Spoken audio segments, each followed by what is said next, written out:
Halo semua, kembali lagi di channel Naik Level. Pada video kali ini saya akan membahas ABMM ya, atau ABM Investama, di mana saya sudah pernah membahas ABMM ini sudah cukup lama, tanggal 16 Juli 2022 dan hari ini tanggal 2 April 2024, harganya di 4.040 ya, jadi sudah naik sekitar hampir 2 kali lipat dari video saya sebelumnya.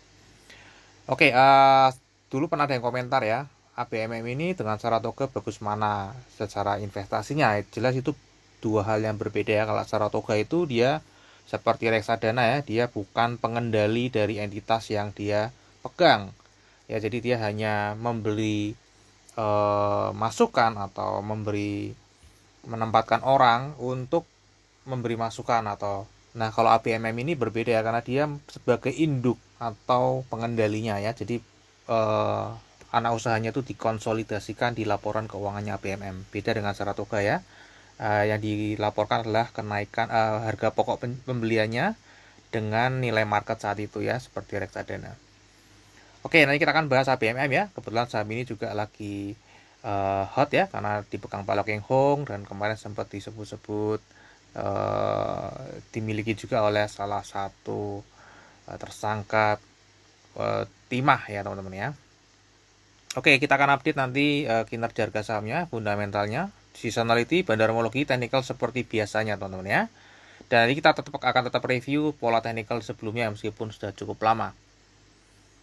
Oke, ini listing di bursa tahun 2011 dengan IPO price-nya 3750. Jadi harga saat ini itu sebenarnya nggak jauh beda kalau kita beli waktu IPO ya, hanya baru floating profit 7,7% kalau kita beli ABMM ini sejak IPO. Ya, kalau kita cek 10 tahun terakhir kinerjanya ini sedang naik-naiknya teman-teman, naik semua pasti sedang floating profit. Ya, kebanyakan sedang floating profit. Kita lihat di year to date sendiri 2024 sudah naik 18,82%, pernah tertingginya setahun terakhir 4.340 ya. Ya 4.340 ya. Sebenarnya ini pernah ke 4.900 ya. Oh, tapi kalau tahun terakhir memang 4.340 ya. 3 tahun sudah setahun lebih ya, berarti yang 4.900-nya. Dan terendahnya pernah di 2.700. Jadi ini sedang ada di rata kanan ya. Jadi sedang ada di posisi range tertingginya selama 5 tahun terakhir. ABM Investama ya. Jadi ini perusahaan holding ya, sebenarnya perusahaan holding, bidang usahanya penyewaan sewa guna opsi ya. Ini sebenarnya perusahaan holding yang terintegrasi di sektor energi terutama batu bara. Nah, ini sekilas teman-teman ya, dimiliki oleh Hamami Family lewat dua perusahaannya, PT Tiara dan Vale Fair Private Limited ya. Kemudian ada pabriknya 20,9%, di mana dari 20,9% ini 4,5%-nya kira-kira tuh dimiliki oleh Pak Loh Keng Hong. Kalau saya nggak salah ingat ya, 4,5%-nya dimiliki oleh Pak Loh Keng Hong. Nah, ini ABM ini dia punya banyak anak usaha nih, holding ya.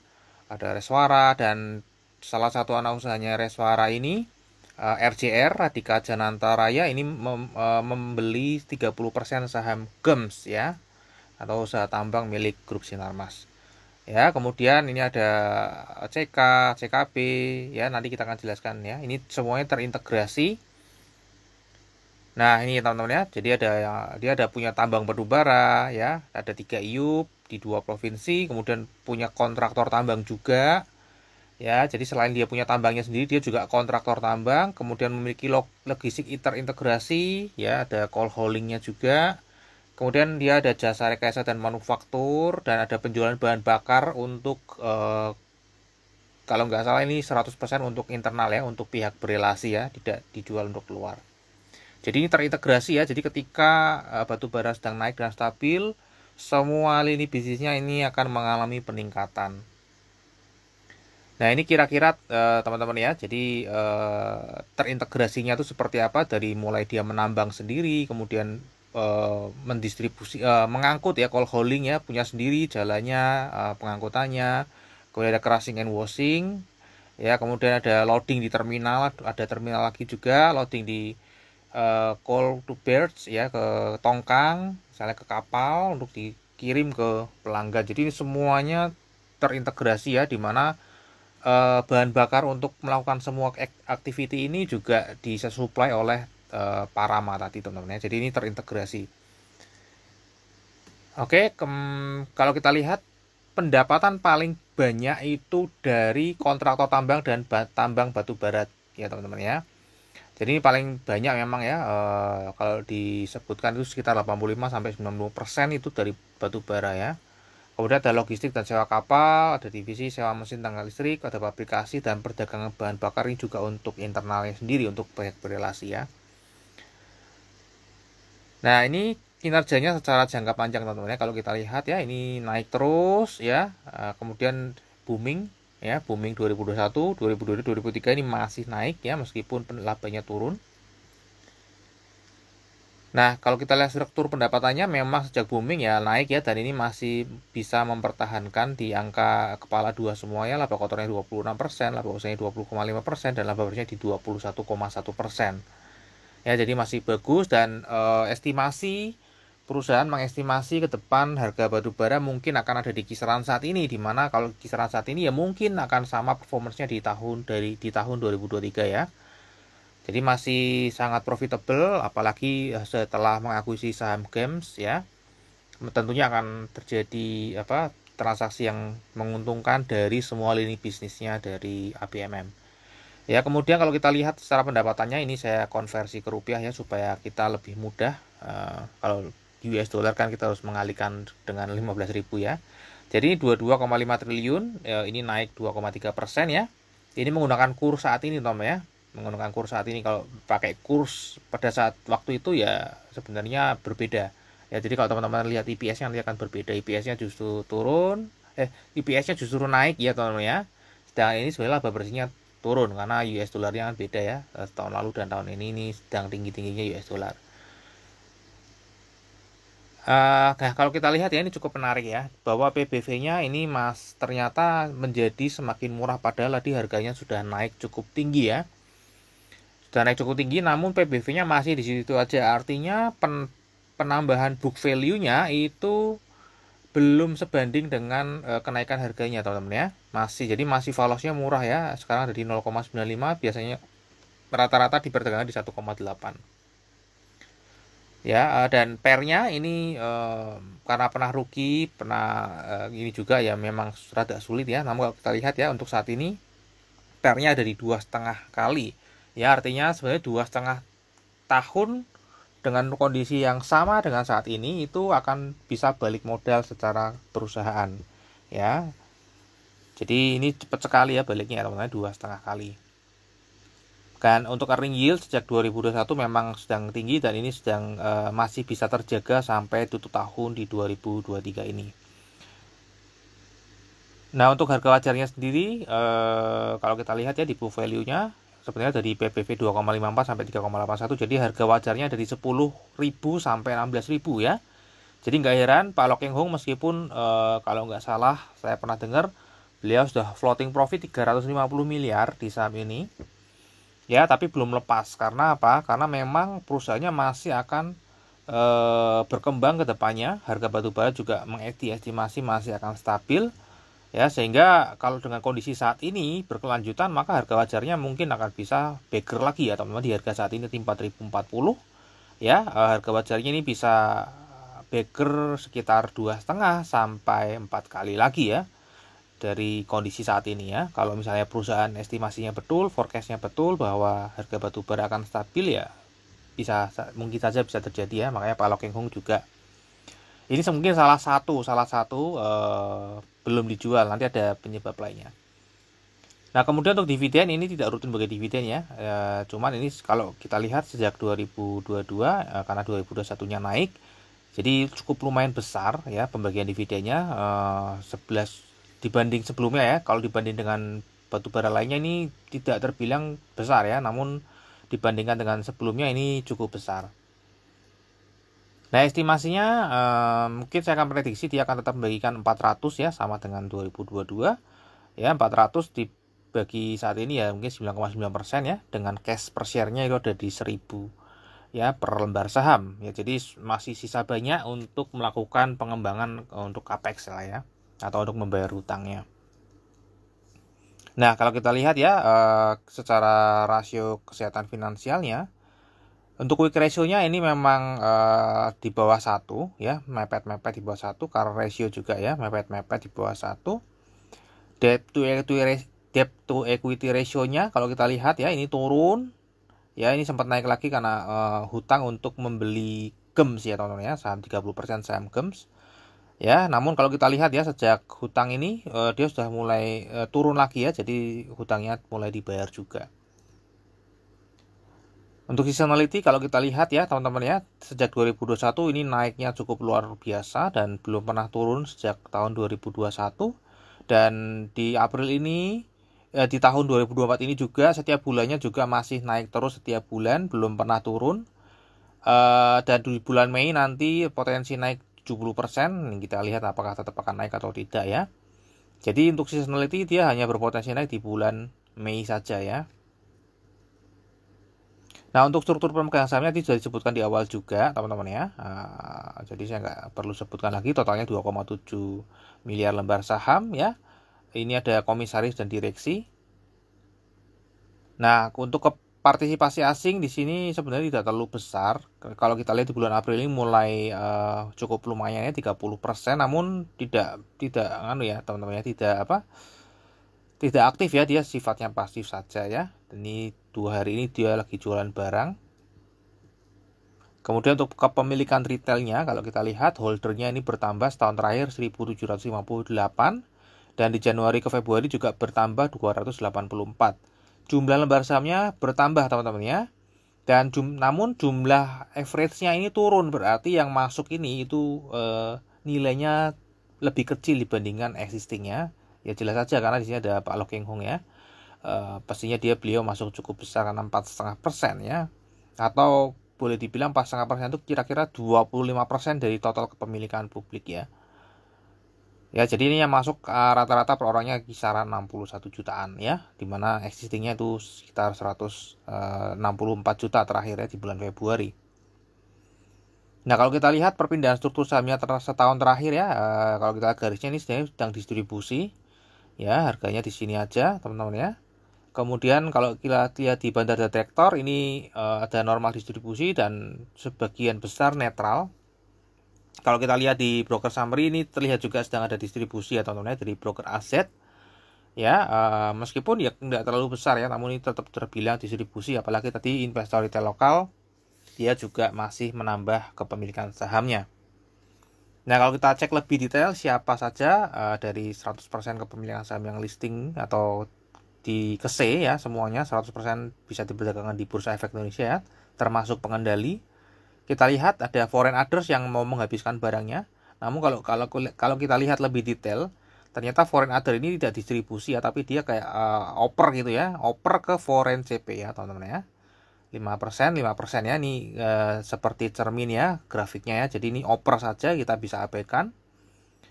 Yang buang barang selanjutnya adalah lokal CP ya, ini pemilik terbesarnya lokal CP dan ini sedang buang barang, namun cuma sampai 6 bulan pertama saja atau 5 bulan pertama saja ya, setelahnya ini dia diem saja ya teman-teman ya. Yang aktif membeli paling banyak adalah foreign CP, ini tadi kita abaikan saja ya. Keduanya adalah investor retail lokal ya, dapat barangnya dari ya ini ya investor asing kebanyakan teman-teman ya, dari foreign IB ya, dana pensiun ya, dari foundation ya, dari situ teman-teman ya. Jadi dari kebanyakan dari investor asing selain foreign others, karena ini diambil langsung ditukar ke sini ya. Nah, kalau kita perhatikan juga yang menarik teman-teman ya, yang menarik adalah reksadana lokal itu masuk teman-teman, dan kalau kita lihat masuknya cukup besar di bulan terakhir. Jadi ini Maret, dari Februari ke Maret ya. Artinya dia masuk di bulan Maret ya teman-teman ya. Ini kan per Maret, akhir Maret 2024. Jadi dari bulan Maret dia menambah kepemilikan cukup besar. Berarti average harganya ini mestinya ada di kisaran 4 ribuan juga teman-teman ya, atau mungkin 3.800 sekian gitu ya sebelum naik ya. Jadi ini reksadana. Kemudian kita lihat reksadana asing juga setahun terakhir menambah kepemilikannya, meskipun di sini dia terakhir bulan Maret buang barang. Ya. Artinya kalau reksadana beli, mereka pasti sudah memberikan analisa bahwa kinerja masa depannya akan naik. Ya, sesuai dengan tadi ya yang saya sebutkan di public expose ya, saya juga melihat, jadi ngerti ya teman-teman ya. Oke, kalau kita lihat dari Februari ke Maretnya tadi sudah diinfokan ya, reksadana lokal masih beli. Nah, namun reksadana asing ini sudah mulai jual. Ya, investor retail lokal ini juga ada yang mulai jual juga, namun jumlahnya tidak terlalu signifikan ya. Yang paling signifikan nih reksadana asing ya. Yang nampung ini ya masih Foreign CP. Foreign CP ini terbesar, pemilik terbesar kedua masih beli juga teman-teman ya. Oke, untuk month to date sendiri bulan April 1 sampai tanggal 2 April kita lihat sedang ada distribusi ya. Ini garisnya belum terlihat, sebenarnya nggak bergerak garisnya, cuma kalau kita lihat di sini distribusi. Kita lihat di broker summary juga sedang distribusi ya, lebih dominan yang jualan daripada yang beli. Namun uniknya teman-teman di sini XL dan XC di April justru malah jualan ya. Kalau kita lihat setahun terakhir XL dan XC di mana ya? XL di sini, XC tidak nampak ya. Nah, tidak nampak. Jadi XL waktu itu 10 tahun beli, mungkin taking profit ya teman-teman di bulan April ini. Ya, jadi ini masih jual teman-teman ya. Jadi cukup menarik ya. Jadi ini sebenarnya akumulasi atau distribusi ya di bulan April ini susah untuk memprediksi karena datanya cuma ini aja teman-teman ya. Untuk bisa mengetahuinya nanti kita tunggu awal bulan Mei ya. Oke, kemudian untuk technical ini karena ini sudah lama sekali jadi masih menggunakan format yang lama. Waktu itu harganya 2220 ya, angkanya juga cantik ya, triple 20 sekarang 4040. Waktu itu saya prediksi jika dia menembus di angka 2300 dia akan naik ke 2500. Kalau dia ternyata turun sampai ke 1900 dia akan bablas turun ke 1680 ya. Dan kita akan review, ini sudah terlalu panjang jadi saya ini ya. Waktu itu dia turun tapi nggak sampai 1600 ya, dan dia malah naik ke tembus ke 2300. Jadi dia naik ya ke 2500 di sini teman-teman ya. Nah, di sini ya 2500 dia naik. Dan justru habis itu dia setelah breakout 2500 dia kembali lagi dan dia bablas terbang sampai 4000. Harga tertingginya 4900. Ya, dan ini turun lagi. Nah, kira-kira harga sahamnya akan kemana lagi nih? Saat ini sedang ranging aja teman-teman ya. Sedang ranging di 3350 sampai 4300 ya. Dan ini kemungkinan besarnya karena tadi sudah rilis kinerja dan masih naik dan optimisme dari perusahaan, ini kemungkinan bisa akan mencapai lagi ke angka 4900 ya, bahkan mungkin bisa tembus lagi naiknya teman-teman ya. Oke, kemudian terakhir kita akan masuk ke ini salah satu tadi saya lupa ya, salah satu Pak Loh Keng Hoong belum bisa merealisasikan keuntungannya karena kenapa? Karena likuiditasnya sehari masih 6,3 M, sedangkan dia profitnya aja 350 M ya. Jadi likuiditasnya belum memadai untuk Pak Loh Keng Hoong taking profit ya. Mungkin salah satunya ini juga, tadi salah satunya karena memang perusahaan ini masih mau berkembang ya, masih aktif gencar berekspansi, tidak puas dengan hari ini, namun secara likuiditas juga belum memungkinkan untuk menjual. Kalau mau menjual ini cukup lama teman-teman ya, cukup lama, pelan-pelan supaya harganya tidak turun. Oke, terakhir kita masuk ke risamnya. Untuk kinerja jangka panjangnya naik ya, kinerja jangka pendeknya juga masih naik, valuasi murah, tidak rutin bagi dividen, forecastnya 2024 9,9%, berpotensi naik di atas 60% dari bulan Mei. Kemudian dari Maret ke Maret sedang distribusi 1 April sampai 1 sampai 2 April ya. Ini sedang distribusi, namun tadi kita lihat ya XC dan XL sebenarnya sedang jualan juga ya. Saya nggak ngerti apakah itu investor retail atau big investor retail ya. Namun ya secara datanya tetap distribusi ya. Untuk teknikalnya sedang range di 3350 sampai 4300. Jika bisa mencapai 4300 lagi, kemungkinan besar dia akan lanjut naik ya. Dan terakhir disclaimer teman-teman ya, jadi analisa yang saya bagikan di YouTube ini adalah analisa saya pribadi yang tentu saja juga bisa salah. Ini bukan ajakan jual atau beli saham ABMM. Silakan teman-teman tetap wajib melakukan analisa sendiri dan jadikan video saya ini hanya sebagai second opinion. Jika analisa saya mendukung ya silakan ambil keputusan investasi. Namun jika analisa saya kontra ya mungkin bisa dianalisa ulang atau bisa melirik-lirik saham lainnya. Masih ada 900 saham di Bursa Efek Indonesia. Oke, mungkin sampai di sini dulu aja analisa saham video IPMM ya. Semoga bisa bermanfaat. Kita akan ketemu lagi di video yang berikutnya.